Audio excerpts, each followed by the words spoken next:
Hey everyone, it's Allie, and today we're not going to be talking about anything PoE related, but instead we are going to be talking about Last Epoch. Now, Last Epoch is a game that I've been playing on and off on my stream over the past year or so. It's something I've actually made quite a few guides about on my YouTube. This is a game I'm very much looking forward to, and as we're getting closer and closer to the full release of the game, which is going to be on February 21st, which is only in a few weeks from now, we are finally able to discuss both item acquisition and trading in Last Epoch, which have been a topic of great debates within the community for quite a long time. And it's something that 11th Hour, the developers of Last Epoch, have finally solidified into what exactly they want it to look like. And in my opinion, I think the solution they've come up with is an amazing solution. I think 11th Hour and what they're doing with Last Epoch should honestly be really looked at by pretty much every ARPG, as I think their solution to both appeasing the people who want to have an economy and who want to do trading, while also appeasing the people who want to have solo self-found and who want to acquire everything on their own, is amazing. What Last Epoch is going to do that's different from other ARPGs is it's going to have two separate factions that you can join. And one faction is going to give you benefits for trading and allow you to use the auction house, while the other faction is going to give you massive benefits if you want to play solo self-found, meaning if you are someone who likes to have an economy in your game, and if you like to trade items with people and to farm gold and to acquire powerful items that way, you'll be able to do that. And if you're someone who wants to do all of that on their own, you'll also be able to do that as well without running into any of the friction that typically occurs due to a solo self-found and a trading community both wanting to acquire items. I'm going to use PoE here as a way to compare some of this, as pretty much everyone in my audience are PoE players, and I think it'll be easier to explain that way. If we want to think about a Mage Blood in Path of Exile, which is an item that's unbelievably rare, which is something that basically everybody is just not expected to ever see as an actual drop, acquiring one would be as simple as just simply farming a little bit of money and then simply buying one off of someone else who's either farmed it themselves or got lucky, or selling off one that they previously owned. Now, if we looked at solo self-found, for example, if you wanted to attempt to acquire a Mage Blood in solo self-found, it is a monumental task to do that on Path of Exile. You would have to spend weeks preparing all of the materials you would need to then be able to run enough maps to be able to get enough apothecaries or just get a raw drop of said item to actually occur. And because of this, we have some really awkward friction where if you want to balance the game around solo self-found, then items might be a little bit too common, which means they won't really hold value in trade, meaning that the expensive items won't really be that expensive and there won't be much of an economy to trade with, as everything will either just be devalued due to how many there are. Or if you want to balance it around trade,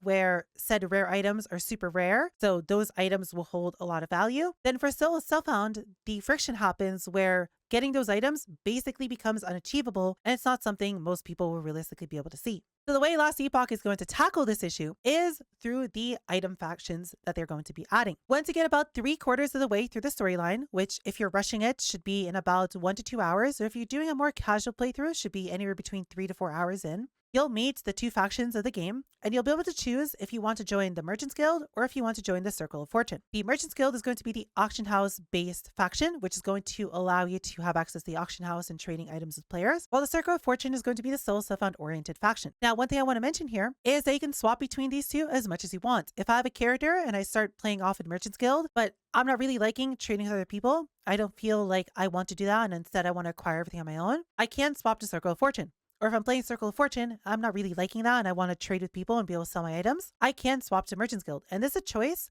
that is per character. It's not per account.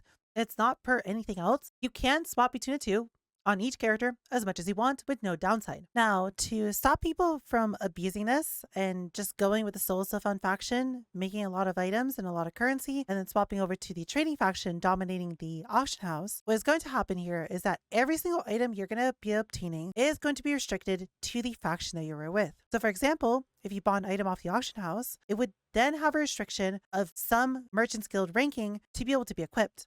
Meaning if I were to swap to solo self-found with that item, I wouldn't be able to use it anymore, and I would need to find a replacement that I can use. The same goes for the solo self-found faction, to where if I get an item that was either directly correlated from the solo self-found faction giving it to me, or boosted by a solo self-found faction, it will not be usable by a trade character and it will not be tradable. Now there's going to be some exceptions to this, where some items, while you're part of the Merchants Guild, will be usable on both, and some items from the Circle of Fortune will be tradable and usable by Merchants Guild players. But realistically, what you can expect is if you swap between the two factions, you'll kind of need a new gear set again, or you'll have to use substantially weaker gear. Meaning if you want to swap between the two, you'll be able to keep your character and your levels, but you'll effectively have to re-gear from scratch, which I don't think is too bad given that they're completely different playstyles, and it's a little bit better than having to completely start from scratch where you have to level a new character and go through the campaign all over again. The only thing to mention here is that you will have a reputation that you'll need to earn with both these factions to unlock more and more of what they offer.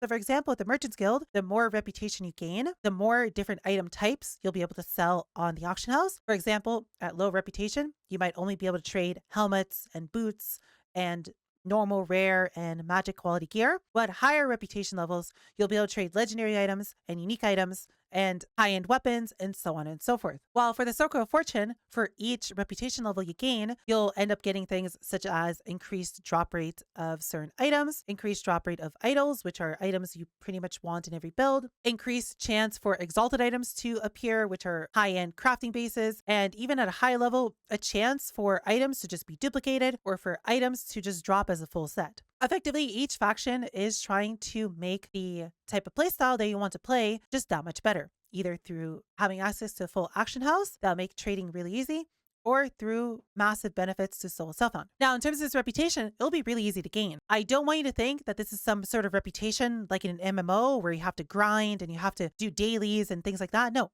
The reputation will mostly be passively gained. There will be quests that you can do to gain extra reputation, but as you kill monsters and the higher the level the monsters you kill, the more reputation you'll gain. So realistically, most of your reputation will come from grinding, and you'll gain more and more reputation the further you push into endgame, meaning you'll be able to fully unlock whatever faction you pick substantially faster the later you progress into the game. What you can also do as well is to interact with the faction's main mechanic to earn reputation faster. So for example, buying items from other people in the auction house and selling items to other people in the auction house will also give you large boosts to reputation, while for the Circle of Fortune, doing prophecies, which is a way to target farm specific items or item types, is also going to give you a large boost in reputation for each one that you complete. And then the last thing I want to mention about reputation is if I were to swap, for example, from the Solo Self-Found faction to the Merchants Guild, and I want to swap back, all the reputation I farmed will be kept, and it's actually account-wide for the given type of game modes they are playing. So for example, if I'm playing in a new season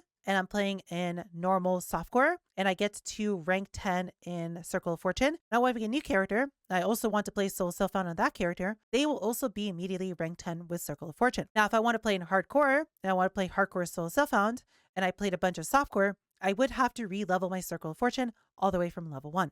And the other really important mechanic to take into consideration from these factions is going to be favor. Favor is going to be something that you'll only be able to earn by passively killing monsters and completing quests. There is going to be no way to very quickly boost this, but as for reputation, you should be gaining more and more favor from the higher end monsters that you kill, meaning once you get to endgame, you should be earning more than enough favor to do whatever you want with. Favor is going to be how you're going to be posting and buying items off of the Merchants Guild, as you need favor to both list and purchase something, which is going to effectively be a way to limit you on how much you're auction housing, at least an early level. And for the Merchants Guild, the price of everything is going to scale based on how good the item is. So you aren't going to have to pay a lot of favor for a weaker item, while for a more expensive or more high-end item, you are going to have to pay a little bit more, as we can see here. This white sword is only 100 favor, while this unique sword is 25,000 favor. For the Circle of Fortune, we're going to be doing this favor is you're going to be requiring it for both re-rolling prophecies, which we'll talk about more in a little bit, and for being able to pick up which prophecies you want to run. Now, you should have more than an abundance of this favor, and it's something you'll be overflowing with, especially once you get a little bit into endgame. You might struggle with having a favor to begin with, depending on how all this is tuned, but realistically, once you get into deep endgame and you're starting to farm,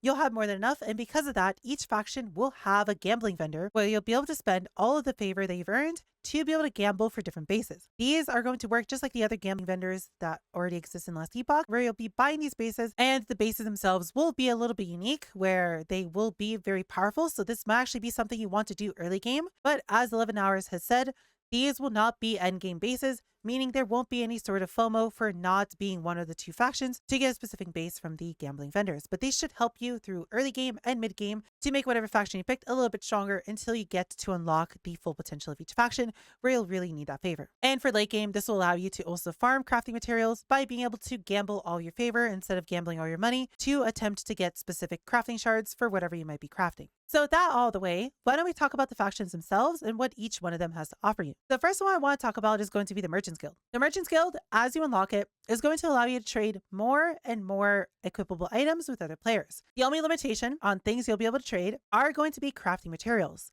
But the crafting materials are so abundant and so common, including even the super rare ones, especially if you know how to properly farm the super rare crafting materials, that's really not that much of a problem. And most players are going to be overflowing with crafting materials anyways, to the point where having to buy them from other players isn't going to really be that much of a concern. But as you level up with the Merchants Guild, you'll be able to trade more and more items, starting at basic items and then eventually moving on to sets and idols and exalted items and unique items and so on and so forth until you'll finally be able to trade absolutely everything. Now, in terms of being able to buy things from other players, it'll be very simple. You simply just have to go to the stall for the items that you want. So for example, if I want to buy weapons, I'll go to the weapon stall and all I have to do is simply just use all the filters to find exactly what I want.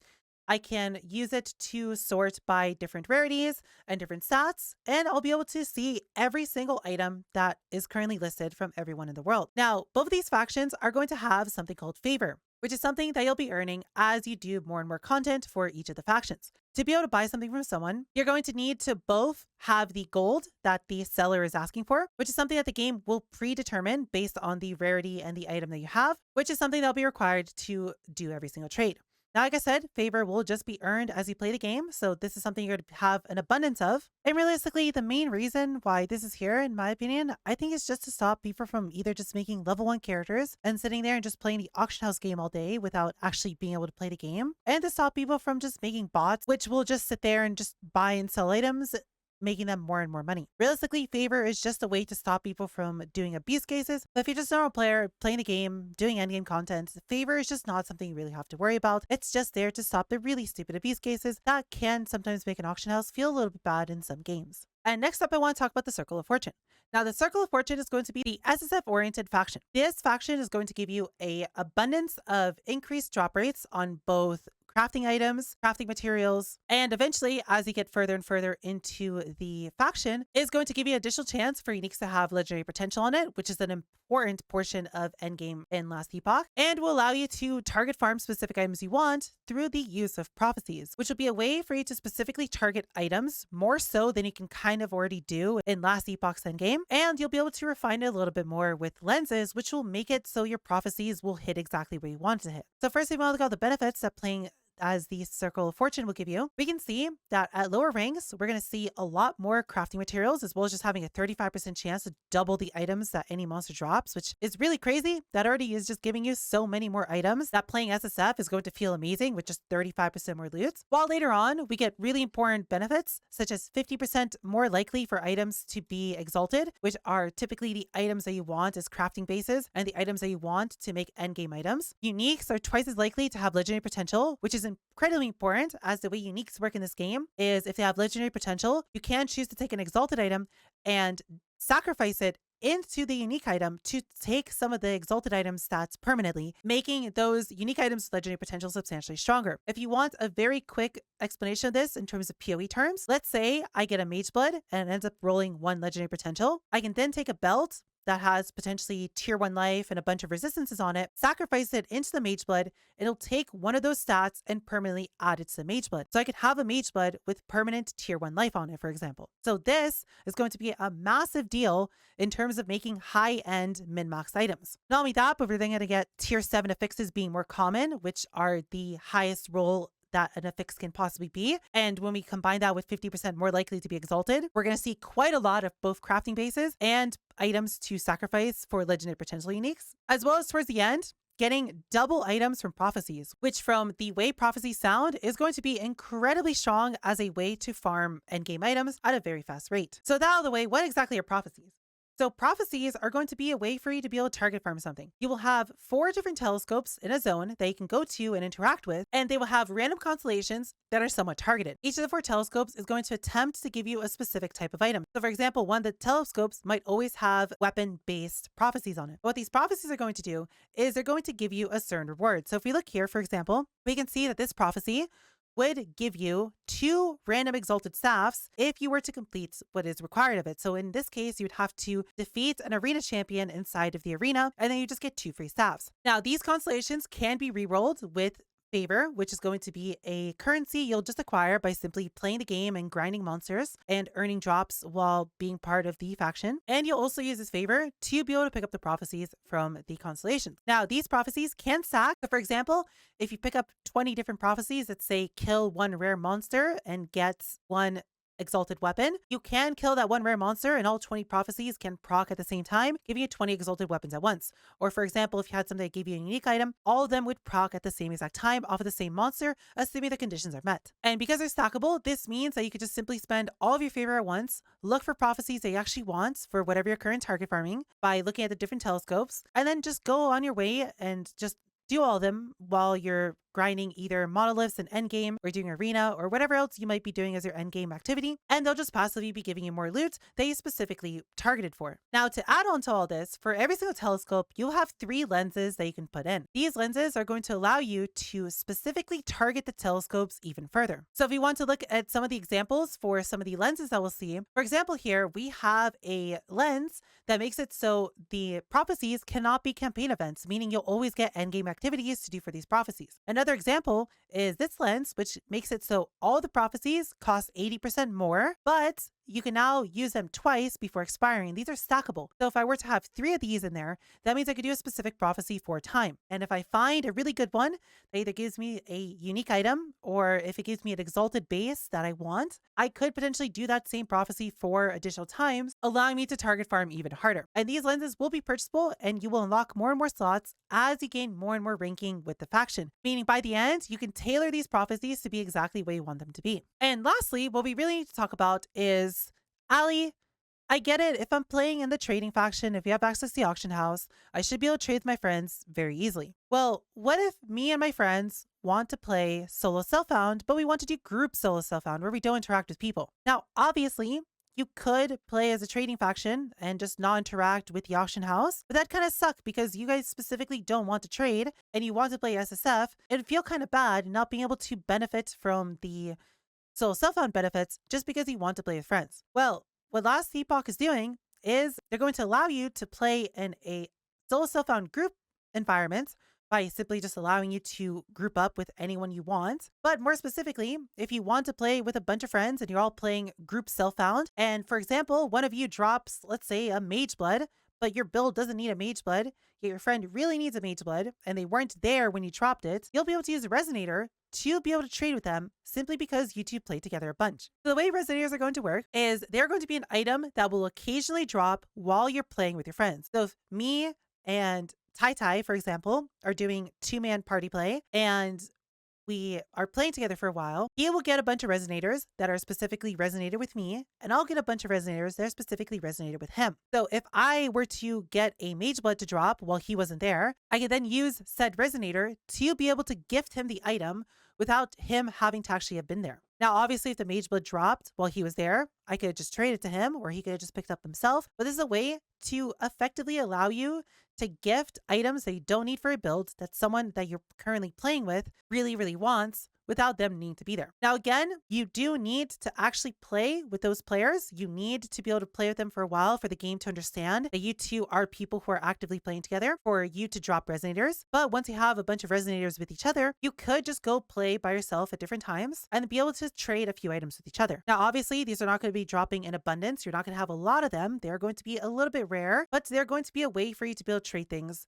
as much as you want. One thing that wasn't mentioned in the blog is if there's an expiry date on items. So for example, if I got my mage blood and then a week later I finally get a resonator, can I trade that week-old mage blood to Tai? My personal gut feeling on this is going to be yes. You could potentially be trading items that you've had for a while with someone else, especially if you have a friend that wants to come play group solo self-found with you, but you've already been playing for a week or two and they were playing trading faction. You could both play together for a while, and then you could, after a while, give them all the endgame items they don't need for your build, but they would have really liked for their build. And if that's the case, that'll be a really good way to also fix group self-found. Now, what I want to talk about next is what faction is good for different kind of people. Well, obviously, if you're someone who likes to have an economy in your game and you like to grind money and you like to grind items and you want want to do bosses and farm them and then sell the rare drops for a lot of money and be rich, well, obviously you should go with the Merchant's Guild. The Merchant's Guild is going to allow you to experience all of your gold stacking needs and all of your joys for being super rich. But if you want to have a experience where you get everything yourself, and if you're someone who gets a lot of fulfillment and a lot of enjoyment out of farming everything yourself and saying, hey, the super rare item, I got it myself, I went through all the work of it. Or if you want to be like, oh wow, I got this rare item, let me go play a different build with it. Or if you're someone who just likes to experiment with a lot of different items and a lot of different builds and wants to do a lot of crafting, you should pick yourself the Circle of Fortune. Now, personally, what I'll be doing is, well, I don't really know. At first, I thought I was just going to play trading. When I heard that Last Epoch is going to get 2 different factions, and one of them is going to be with an auction house, which I was initially very excited about because currently no ARPG really has an auction house. And after playing PoE for years now and being stuck with the archaic trading system that we have, I was super excited to play a game with an auction house and to be able to just trade with people without having to go through all the friction. But now that I've seen all the buffs the Circle of Fortune has to offer and how Soul Self-Found in this game looks to be a very fulfilling and very fun experience, I really don't know. And I want to say I love these devs for making this a tough decision. I love it that they've turned this from something that for me was a no-brainer decision of go trade and just play trade to now, do I go solo self-found or do I not? It's going to be something I'm going to have to figure out before the game actually launches on February 21st. It's going to be something that I'm going to have to realistically sit down and ponder quite a lot about in terms of what I want to do. Currently, if you want my very quick opinion, I think I'll actually be going solo self-found, but it's not going to be a decision that I'm going to set in stone yet. But it's pushed me so far to the point where I'm more likely to pick solo self-found than I'm going to be picking trade. I think both factions are a very good proposition, and I love the fact that they're competitive with each other. And I love the fact that solo self-found seems to be like a fulfilling experience in this game, especially because if you haven't really played Last Epoch before, this game didn't have any trading up to this point. So the game was pretty much balanced around solo self-found, with the exception of super high-end items being a little bit difficult and a little bit grindy to actually do in solo self-found, which would mean that solo self-found this game will still feel very rewarding while maintaining the grinds without making the grinds literally be months and months long. So again, I don't know what I'll be picking, but I'll definitely be making a video on which of the 2 factions I'll be picking and why at a later date once I finally come up with my decision. One final thing I want to mention, cuties, is going to be the Twitch drops. They're going to be available when the game does come out on February 21st. There'll be 2 capes, one for each of the factions, as well as a cute little lizard pet and an orb that will follow you around. If you do want to watch this game, I will be playing it when it does come out, and I do plan to make quite a lot of content and quite a lot of guides on it. And I'm very much looking forward to adding Last Epoch into my rotation of games to play. And this is a game that I've been waiting for years to finally come out, and I'm so excited that we're so close to the launch of the game. If you have any questions, both about the game in general or about the factions, please feel free to leave a comment down in the description below, as at this point I have quite a lot of experience with this game. I've played through quite a lot of endgame and I've played quite a lot of builds, so I should be able to answer pretty much any question you have fairly well. If not, I can always get you in contact with someone who definitely will be able to answer you. I'm also going to stream this game on Twitch, and for the few weeks before this game does fully launch, I will most likely be playing in the early access version of the game just to get used to playing the game again and just to prepare myself for the launch of the game. So if you'd like to come see some Last Epoch content on Twitch, I'll be more than happy to see you with all the cuties there. Lastly, what I want to mention is if you do want to buy Last Epoch and you're interested in trying it out, I do recommend for you to buy it through my Nexus store in the description below. It's the same price as buying the game normally, except I get a tiny cut of it. So if you want to support your local Egirl, I would really appreciate it. With all that out of the way, I hope you cuties enjoyed, and I hope to see you cuties in the next video.